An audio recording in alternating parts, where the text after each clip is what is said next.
my name is Natalie, and first I'd like to give the disclaimer that I'm from Port-au-Prince, Haiti, and I only moved here in 2006, so I have an accent, and I ask you to please bear with me as I read these poems.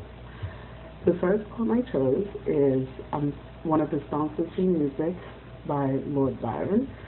I chose this piece because it is close to the modern meaning of the word romantic, but it also has some of the elements of 19th century romanticism. Songs for music.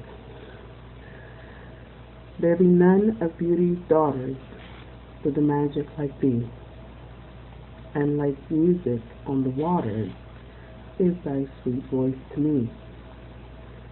When, as if its sound were causing the charmed ocean's pausing, the waves lie still and gleaming, and the lulled winds seem dreaming, and the midnight moon is weaving the bright chain o'er the deep, whose breast is gently heaving as an infant's asleep. So the spirit bows before thee, to listen and adore thee, with a full but soft emotion, like the smell of summer's ocean. In the 19th century, romantic love is one of the central subjects of drama and literature, and this poem matches this element by its content.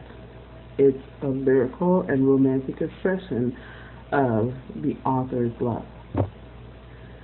Reason governed thought and literature in the 18th century, but feelings are what are the center of 19th century literature. For example, the author says, there be none of beauty's daughters with a magic like thee, and like music on the waters is thy sweet voice to me. Another characteristic of romanticism is the imagery of nature that the author uses. He multiplies references to nature and the object of his love.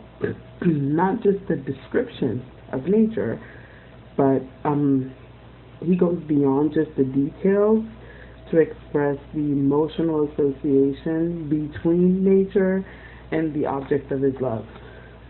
For example, he says, when, as if the sound were causing the charmed ocean's pausing, the waves lie still and gleaming.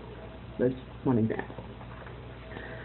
The second poem I chose was When We Two Parted, also by Lord Byron. When we two parted. When we two parted in silence and tears, half broken hearted to sever for years, pale grew thy cheek, and colder thy kiss. Surely, what hour foretold sorrow to this? The dew of the morning sunk chill on my brow. It felt like the warning of what I feel now. Thy vows are all broken, and light is thy name. I hear thy name spoken, and share is in thy shame. They name thee before me, and nail to mine ears. A shudder comes o'er me. Why wert thou so dear? They know not I knew thee, who knew thee too well. Long, long shall I rue thee, too deeply to tell. In secret we met, in silence I grieve, that thy heart could forget, thy spirit deceive. If I should meet thee after long years, how should I greet thee? With silence and tears. And again, romantic love is one of the central subjects of literature in the 19th century. Romanticism also values sensitivity and imagery to express emotions. And Lord Byron chose to express his sorrow over lost love in this poem. And he says, when we two parted in silence and tears, half broken hearted to sever for years.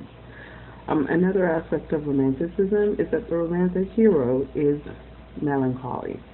The poet expresses feelings of sadness. In secret we met, in silence I grieve.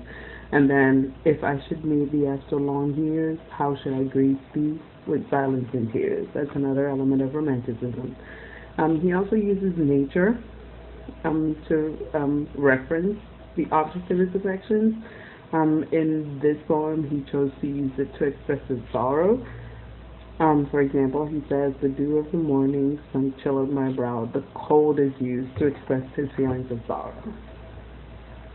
Thank you.